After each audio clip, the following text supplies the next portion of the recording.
do you want from me? I'm just blood and flesh and bones. I'm not an answer. Welcome to Mildly Entertaining at UNCW, the show where the Office of Military Affairs keeps you mildly entertained and more or less up to date on what's going on at UNCW. Your hosts are Joanna DeMott, the Military Liaison and Program Coordinator, and Melanie Nelson, the Military Student Services Specialist. Well, Joanna, it's another podcasting day. It's a great day for podcasting. How are you today? Surprisingly, I'm great.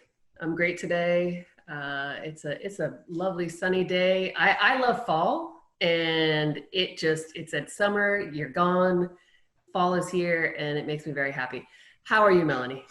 I'm likewise great. I likewise love fall. And I did read somewhere recently that commenting on the weather when we're like, that's like the standard small talk thing, that it's actually okay. And it's really not boring that we do that because it like grounds us in reality during a time when we might otherwise feel, very virtualized and less real than normal. So it's okay that we start off every podcast conversation by talking about whether it's raining or not. And it is not raining right now, and it is beautiful, and I am happy about that. Absolutely. I am happy about introducing our guests today. We have Jolynn and Gina Ribassi from Camp Lejeune Leadership Seminar and many, many other things. How are you guys today? Outstanding. Great. Happy to be here. Jolynn is outstanding, and Gina, like me, is great and happy to be here. I don't know about the second one, but definitely great. Definitely great. What I'm going to ask you first, Gina, what is your work situation like now? How has your job changed since the pandemic started? I am a real estate agent with Century 21 Champion, and my work situation has changed drastically. I am conducting most of my showings virtually via FaceTime or using instant messenger video. And I also conduct virtual showings and post them on my YouTube page and do an awful lot more live videos throughout social media platforms. And I do not go into the office nearly as much. I just started going back into the office because I earned a big office. So I got to decorate that and stuff like that. But I mostly work from home still just because there are some people in my office that are immune compromised and they need to be there. Our bookkeeper and our receptionist are both immune compromised. And so, they are there and they wear their mask and everything, but I would rather not put them at any kind of risk myself. So, just try to stay away from them as much as possible. Absolutely. That's really very nice of you, but also I think as everybody looks at what their lives are like now and who has to be in the office and who doesn't. Melanie is in the office. I am not. I'm in my home. So doing that and having that flexibility around your workplace is really great. Jolynn, I know you do a lot of things. What I want to know now is we're going to talk a little bit about Camp Lejeune Leadership Seminar. I met both you ladies at Camp Lejeune Leadership Seminar. Can you tell me a little bit about the organization? So the organization is all volunteer run, all volunteer led. It's phenomenal. And it is military spouses that come together to educate and encourage and facilitate leadership skills and development in one another. It's an amazing organization. It's always so impressive to me how you take such a variance of personalities and mindsets and just enthusiasm and giftings and kind of toss them in together and an amazing product results. I love it. I love being a part of it. And I love the fact that even in this evolving season of COVID, we are able to step up and hopefully continue to interact and engage our local community. So Really normally, I mean, their seminar is amazing. So last time it was at the Camp Johnson, the staff and NCO Academy. Correct. So the staff NCO Academy, beautiful, gorgeous facility. Now, winning that facility, being able to use that facility was amazing. But now you're in virtual world. So what's the next seminar going to look like? Well, the next seminar is going to look a lot like it does for everything in this COVID season. It's going to be done virtually. It's going to be a first time for us. Actually, a lot of the LESs around the nation and worldwide are moving into that arena. I think we might be the first ones that are going to step up and actually attempt to do a formal 3-day seminar. But we're going to utilize Zoom as our presentation platform, and we are still going to incorporate both our presentation speakers as well as our small group interaction. And it's going to be a learning process for everyone. It's going to be a learning process for us as we put this on, and also for the participants. But I think we're all very excited to step into this arena because things change and you need to change with them, and we can all grow together. That's the goal. Yeah. And I think that having it on Zoom is an extra layer of professional development, because everything is on Zoom now. Becoming familiar with the platform is necessary for our military spouses, but really for anybody in this environment. Well, and one of the key has some really she has some really hard hitting questions for you. So I'm gonna say they're not hard hitting. I'm just joking. There you go. We're just kidding. We are going to talk more about the leadership seminar and some of the other work that you have done over the course of this discussion. But first, this is mildly entertaining at UHCW, and we have one key question that is foundational to everything else that we do here.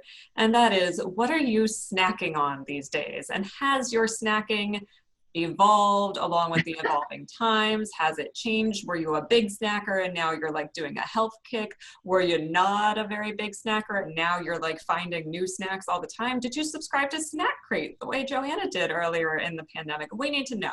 So Gina, I'm going to start with you. Tell us about your snacking habits. Well, at the beginning of the pandemic, I loved Doritos, and I ate a lot of Doritos. And I love pimento cheese, and I looked up pimento cheese recipes, and I ate a lot of pimento cheese. And then I realized that was really bad, and I was not feeling good. I was feeling foggy and stuff. So now I am doing intermittent fasting, and I made a big pot of soup. My husband and I are empty nesters now. I have 2 daughters, one at the Citadel and one at NC State. And I made a big pot of vegetable soup that we've been eating as, you know, for me, I eat that during my window of time to eat. And I get really full and everything. I have done very well with the intermittent fasting. I think the only thing that I miss, I like foo-foo coffee. And I like to put in sugar-free vanilla, French vanilla creamer into my coffee. And with intermittent fasting, I cannot do that.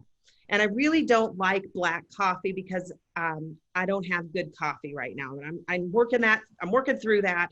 And I'm just drinking my English breakfast tea, and I will be able to start eating at 2:00 today. So I'm not hungry or anything like that. I'm good. So that's what I've been doing.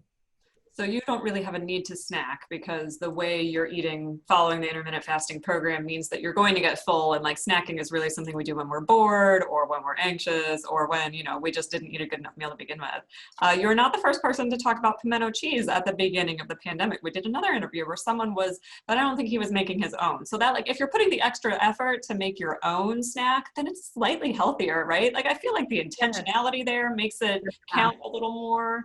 And I'd love to hear about people who are following meal plans that are working for them. Just again, putting the intention behind it and making it work for you. I don't care what you're doing. If it works for you, great. That is so nice to hear.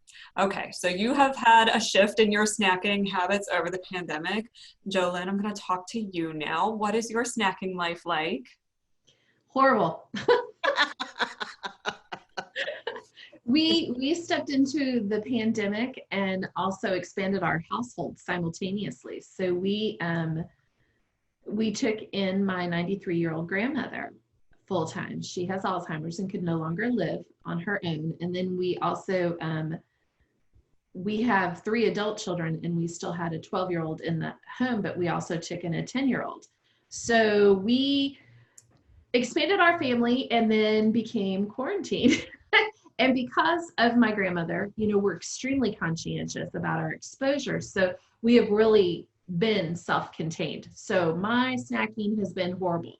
My husband goes to Sam's Club, bless his heart, because he's out and about. He's like, okay, only one of us needs to be out, and I have to go to work anyway on base, so let me be the one that runs the errands. No problem, you do that. So he goes to Sam's Club, he buys the box, you know, individual serve Pringles, because that's what I'm supposed to give the kids with their meals. And then he's like, I don't understand, there's like 44 Pringles in this box. Why are we going through them so fast? Yeah, guilty. Right here, guilty. Oh, I love Pringles so much. So I'd love to say that, you know, I'm doing intermittent fasting, I'm going keto. No, Jolynn is in love with the Pringles. I'm sorry. I don't think there's Totally anything busted myself. We are not here to judge. We're just interested. You know, you got to do what you got to do. And if there were individual Pringle packs in my house, so similarly, like in our house, my husband is the one who's going to stores because again, he was the one who was going to work on base the whole time. And so like it made the most sense for him to go out. But then I have no input to what he's buying if he goes to Costco. So like he came home at the start of the pandemic, and we talked about this ad nauseum, but like there was the whole thing of little mini cinnamon rolls. Why would we ever have bought those in normal times? No, but apparently pandemics call for extra little snacks like that. So no judgment here. We like to show the full panoply of human experience in the pandemic. So that is where we are. Okay, so now that we've established that we have habits around snacking, and that's very important. We like to know that about people. We're going to change tactics a little bit, and we're going to talk about your experiences going to college and then winding up where you are in the roles that you are, and even within the Camp Lejeune Leadership Seminar. So I'm going to bounce back to you, Gina, and I'm going to ask, where did you go to college, and what would you, summarize your college experience as, and how did it launch you on this path? My college experience is non-traditional, I think. I started out at Indiana State University. I got engaged when I was 12. I was, very advanced. No, I'm kidding. I was 18 when we got engaged, and then I transferred to Purdue University because it was closer to home. And, my parents were very old-fashioned and thought that I needed to be closer to home and live at home and go to college while I was engaged. So I did that, and then we got married, and I attended Campbell University aboard Marine Corps Air Station and Camp Lejeune. And then we moved to Charlotte, North Carolina, and I went to UNC Charlotte for a time, and then back to Campbell University. That's a lot. That is a lot. Now, we do have students who have experienced very similar shifts and who have had the experience of being a transfer student at more than one school. Mm-hmm. For some students, like they're going to transfer one time and then that was like enough of an effort and they're like, I'm good. But you didn't have much of a choice. I mean, you were bouncing back and forth between different duty stations, different states, different areas within a state. So I think that makes sense. What happened after you eventually graduated? I got a job in insurance. I sold insurance for State Farm, and I did that for many years. And then I became a family readiness officer with the government. During the wartime setting, the Department of Defense decided that the Marine Corps needed paid family readiness officers. And what we did was communicate happenings and necessary communication from the commander to the families and extended family members, as well as to the Marines and sailors of each unit. So I did that stint from the inception of the program in 2008, worked for a squadron, and then worked for an artillery battalion. And then I went to work for a 2-star general later when we lived in Okinawa, Japan. And then I had to resign that position and move back to the States to take care of my mom with Alzheimer's. And I did that for 5 years. So, and then the fro positions were frozen because we were moving away from the wartime footing. And I really tried, I didn't care about the money. The salary was cut substantially. I just really wanted to do it, but I couldn't get a job. And other people were telling me, oh, you should go into real estate. You would be really good.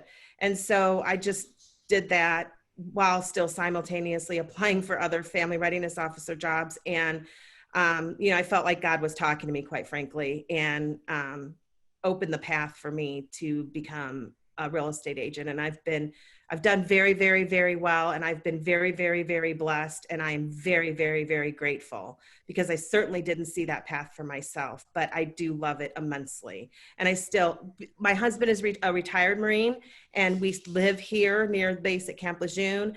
And I feel like it was just the perfect fit, because I can still influence the younger families with their first time home buyers, and help them, just hold their hands and whatnot, and give them resources that I already know about that are available on base, and not only to just the young Marines, but also to the Marines that are looking at their twilight tours or looking at an investment property or whatever. I mean, I've done it all. I've done investment properties. My husband's retired. I've been that young Marine spouse buying a house.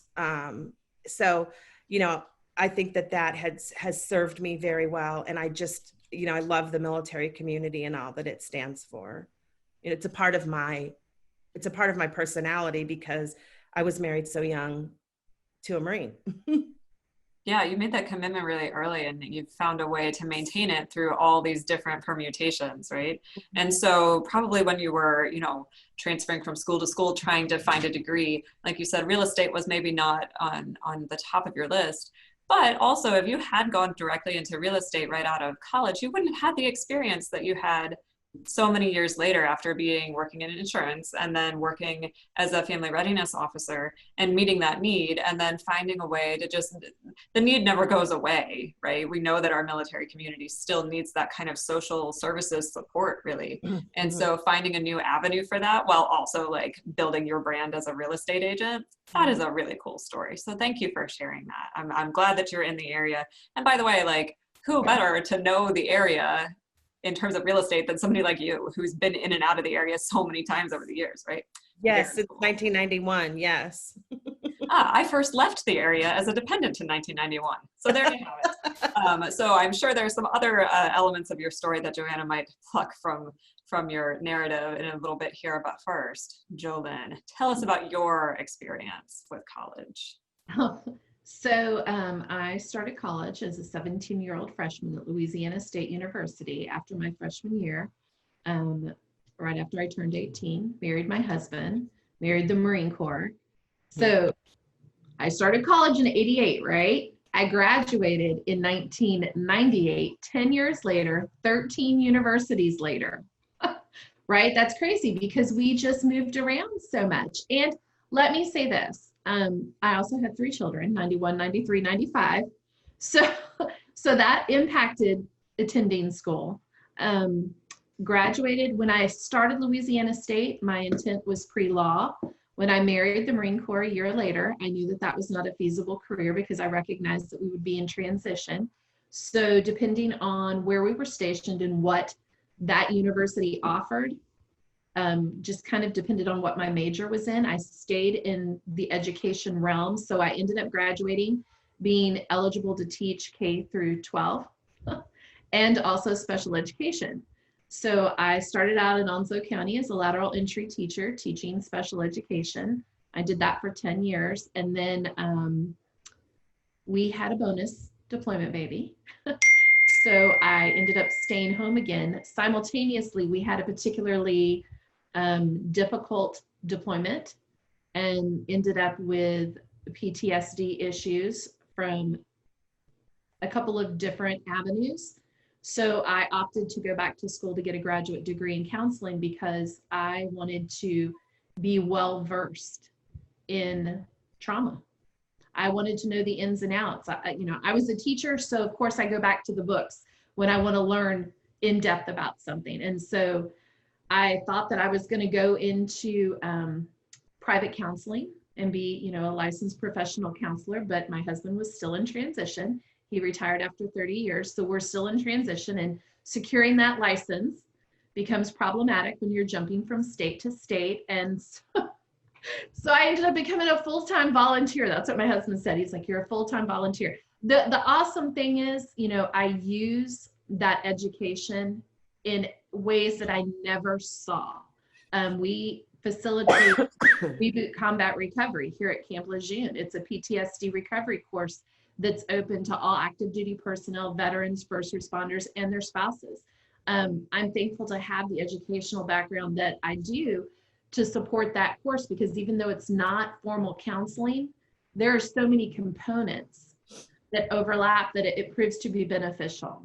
So it's been really interesting how it's all come together. I think when you start out in your military career as a spouse, you think you're going to end up in one direction, and it's really awesome, all the various avenues that you end up pursuing just because of opportunity. Exactly. So number one, I think 13 is the record that I've heard for a transfer student. Congratulations on that achievement. I was like, I can't not go to school, because if I lay out of school, I'll just let it go. So That's true. Yeah, it is hard to, at least if you're even in the habit of transferring, then you're like, and what do we have here? What courses can I gain here? And what do you have here? That's actually kind of a neat, like a patchwork education to get you into teaching special education. Well, and it's crazy because I could have had a major in Spanish as well, just because of all the different classes. And I got to tell you, I just love school. Like, I'm right now going, where am I going to go to get my doctorate? I really want to get my doctorate. My husband's like, why? Are you ever actually going to utilize it? And I'm like, no, I just want you to have to call me doctor. I mean, there are perks. Dr. Mom. Exactly, Dr. Mom. Yeah, and I think, it's interesting, your husband joking with you about how you're going to be a full-time volunteer. When I first left the military, my first full-time assignment was as a full-time volunteer for AmeriCorps. And I already had my degree. I had a few years of experience, and I was having trouble landing a professional job. So I went with AmeriCorps, and that got me into the nonprofit, which eventually got me into higher education and to where I am today. And so that your experience that you're getting now as a counselor, pro bono, as it were, someday that's going to make you so valuable as a licensed professional counselor, or it's going to make you really attractive to whatever postgraduate program that you're interested in. That is so cool. My husband has always been 100% my advocate in terms of pursuing educational opportunities and giving me the leeway to move in whatever avenue I felt called. I joke about him, we laugh about him saying, oh, when are you ever going to get a real job? But in no way, shape, or form has he ever minimized what I'm doing at home and within the volunteer community. He's been my greatest supporter. And we definitely compete with one another as to who's going to have the highest level of education. It's just a competition that we have. That is not the worst competition that you can have within a long-term partnership. So, kudos, rooting for you, going all the way for the doctorate. I thank you again for sharing your stories. I think it's always interesting to hear how people transition from one thing to another and all the different ways that it weaves our stories together. But I'm going to hand you back to Joanna now, because I think she has a few more specific questions about your work.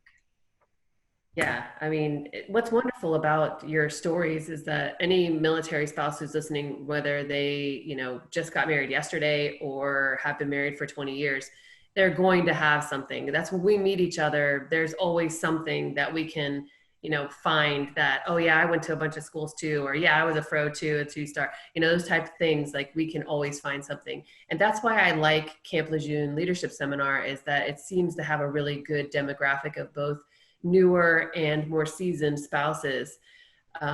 So it's going to look a little bit different. What are the dates of the seminar? So our dates are going to be Tuesday, October 20th, Wednesday, October 21st, and Thursday, October 22nd. And this seminar is going to run from 9 until 2 with scheduled speakers, breaks, small group facilitation, and then we're going to have an hour lunch break. So it's almost like we're going to have a morning session, then a solid lunch break, and then the afternoon session. It's a little bit more streamlined than what we usually present. We usually have more speakers on tap. There's more interaction. But because we're doing it in the virtual world, we thought that we should streamline so people don't get overwhelmed. So we're just offering one speaker in the morning and one speaker in the afternoon each day. And I like the small group work too. I did volunteer with the organization at differing levels and of engagement. And I think the small group facilitation is where you get really good conversation. So you can have a presenter and then you can talk about it and how you're going to apply it Correct. Thereafter. And you always bring really good speakers and you get really good information. And I know it will be very successful. Well, and I have to tell you, we sent out a survey asking participants, like, what are some of the things that you need at this time? And overwhelmingly, we got responses: how to network in a virtual environment, how to make connections in this virtual world, how to stay connected in a season of COVID. So I feel like it's a real opportune moment. Yeah, it's a definite wonderful opportunity to meet other military spouses, even if it is virtually. I look forward to presenting the professional piece of that, how to grow your professional virtual network. It's been fun to learn, and I can't wait to share that. Gina, you've been around CLOS for a little bit. What do you think some misconceptions are about the organization?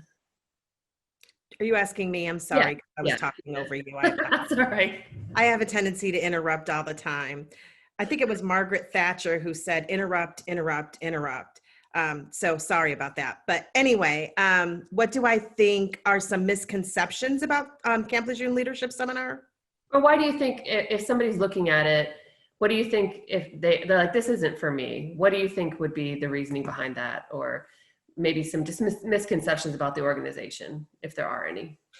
I think that some people might say, depending on, just looking at it like, oh, is this just some way to get me into volunteer? And, I don't want to do that. And no, it's not. I mean, we do choose participants.